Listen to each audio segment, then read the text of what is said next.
Bismillahirrahmanirrahim. Distinguished guests and all the participants and the organizers, Assalamu alaikum.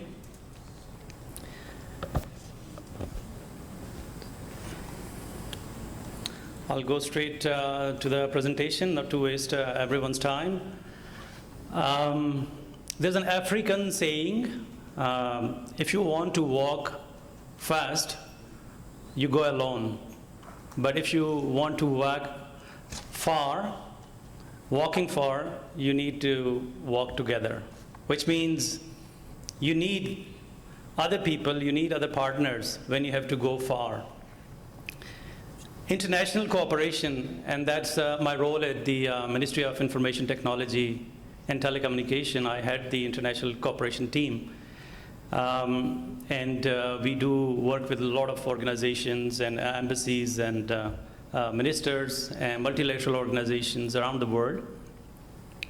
So international cooperation is vital to keep us safer, commerce flowing, and making this planet habitable. That's essential, that's very vital. And when the stakes are higher, in the war or in terror, and you know in the IT world, what's happening? There's a pandemic, there was cyber attacks, we need information sharing, we need knowledge sharing. So our stakes are much higher, and it's very essential that we collaborate with each other, not within the country, with the private sector and academia and others. And I can see there our distinguished guests from the academia also, and the private sector. And us, public sector, we work together, but we need to work across borders. We need to work with our friendly countries, we need to work with the countries we can trust, and we share knowledge, we share information. Everybody. All right. So, as the digital technologies have become a central engine of economic growth, and we all believe that ICT and technology is the central engine of the economic growth. And a number of leaders understand today that anything that can take us forward, like today's sectors, I know there are textile industry and there are other industries, manufacturing, retail, everything, but the sector that can take us fast forward out of the economic crisis in Pakistan in particular, ICT is the sector that can take us fast forward. And that's, I heard a number of times from the Prime Minister, from the President, and a few others. So, why we need international cooperation? Almost all the UN funding today is linked to now SDGs. So most of you will know SDGs, Sustainable Development Goals of United Nations, that's SDG 2030 agenda. A lot of people in the private sector are also contributing, and I want to acknowledge Mr. Ammar Jafri Saab and a few others, Adnan Saab. I was talking to him just a few minutes ago that a lot of people are working in that direction. So that's another reason we need international cooperation, because UN has 193 member countries, and from the ITU is the United Nations ICT arm, like for health, we have WHO, and for children, like UNICEF. So ITU is the United Nations agency for ICT, and Pakistan is the member of ITU. And I am the designated focal person from Pakistan. So it's very important that we integrate, we work with them, and if we need to seek any funding, whether that's for artificial intelligence or cybersecurity or sustainability, anything linked to those 17 goals, we can go and we can ask for their funding, their support, and we can go to other countries. And international cooperation is required for research also, and I think the academia, our distinguished guests will realize and will acknowledge that, because I know that NUST and ComSets, they're working with Saudi Arabia. We had a couple of meetings, working with few other countries, working with China, with US, and we work with all the countries across the board. And for having the research across different technologies, we need international cooperation. So that's really very, very essential. And the network economy. So today, the economies are networked across. And the network economy makes it possible to reach seamlessly across the world. And that way we can collect information and make our decisions. Now, why global partnerships are crucial and important?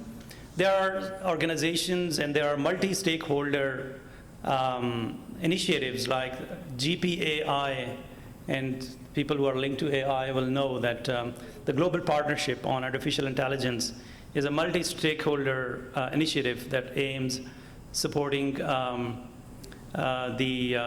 bridging the gap between the practice of AI and the practical applications and the research.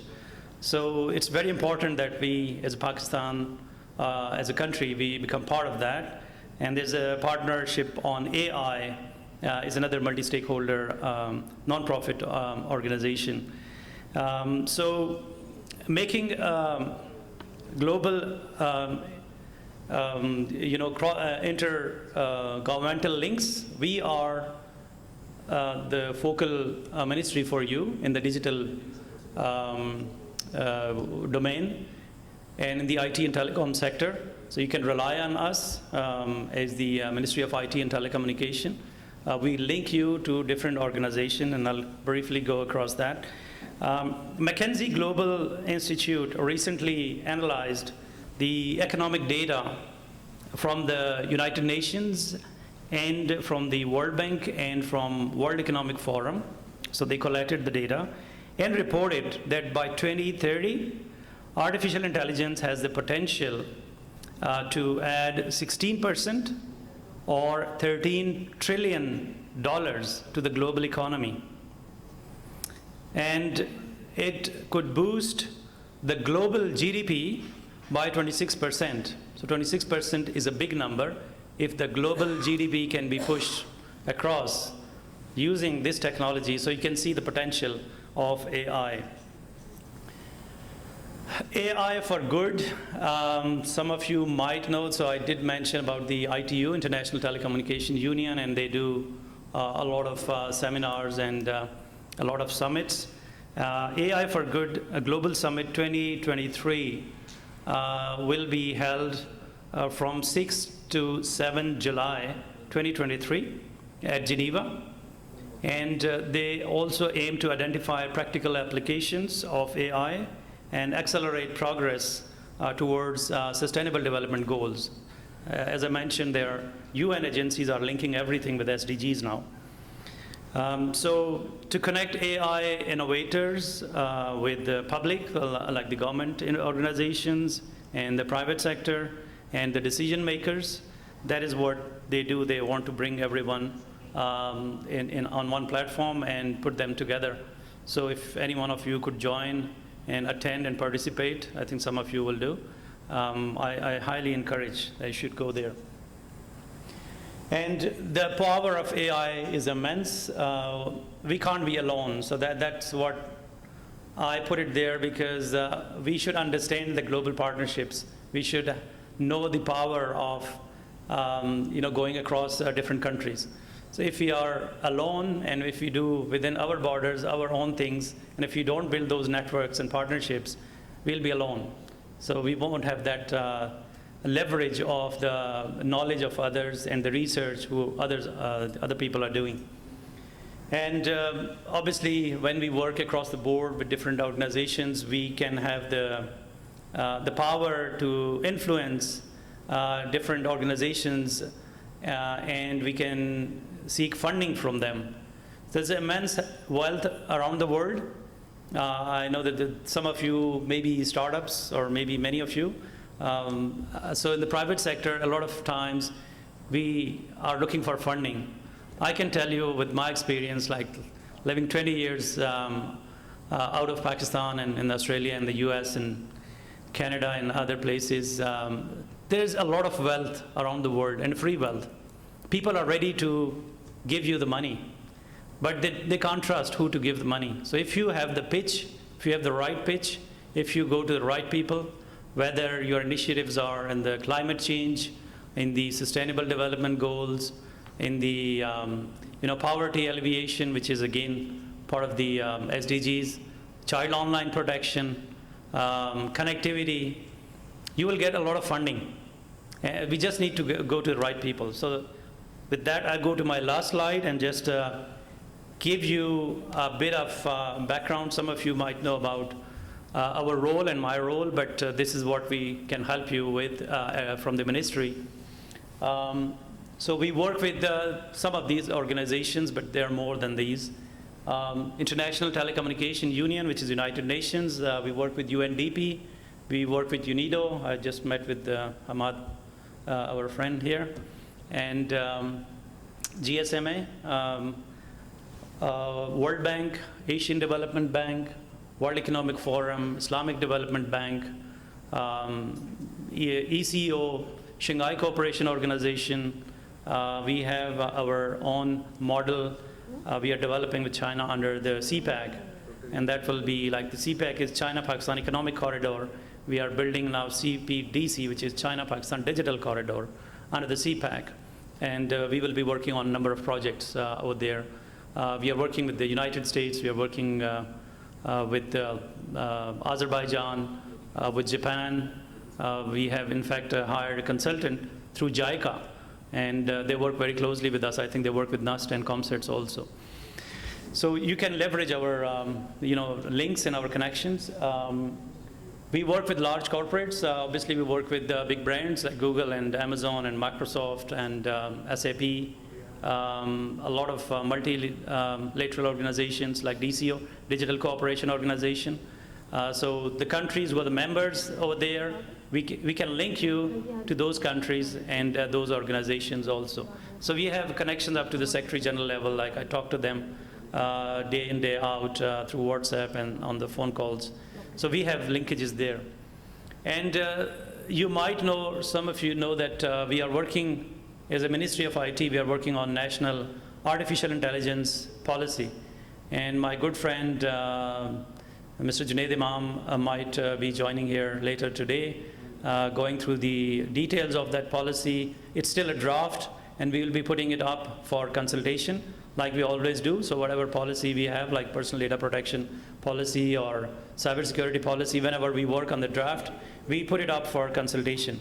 So the National AI Policy will be put up for consultation, so stay tuned, and please be ready and be proactive to give your feedback on that policy draft. So ICT is the savior, and that's what I said before. I do believe, whoever follow me on LinkedIn or other social media, I do say that whenever I go in the global events, that anything that can take our country fast forward out of the current challenges is the ICT sector, because that sector has, a lot of people have their own parameters, but what I feel is the cost of sales is low. There are a lot of digital products. You don't have to spend a lot of money to produce the products. So, I mean, there's so much leverage we can have using ICT, and we can increase our exports. Ministry of IT is working on increasing the exports. The Prime Minister has given us now $15 billion target for the next 3 years, and we are up on that challenge. Inshallah, we will go more than that to bring that revenue. So ICT is the way to go. And the last one, better together. So once again, I will say and volunteer and offer from the Ministry of IT all the support to the private sector and to academia, because that is our role. The role of federal government and role of the governments are to enable our markets, enable our businesses, to facilitate, to make the policies which are helpful for growing your businesses and for increasing the education. So it's very important that we work together, and particularly the private sector, the academia, and the public sector. We work together, and our policies are aligned so that the students who are coming out of the unis and out of the educational institutions, they are aligned. As a policymakers, we should know where the private sector is going, where the directions are, where the world is going towards. So it's very important that we work together. Thank you very much.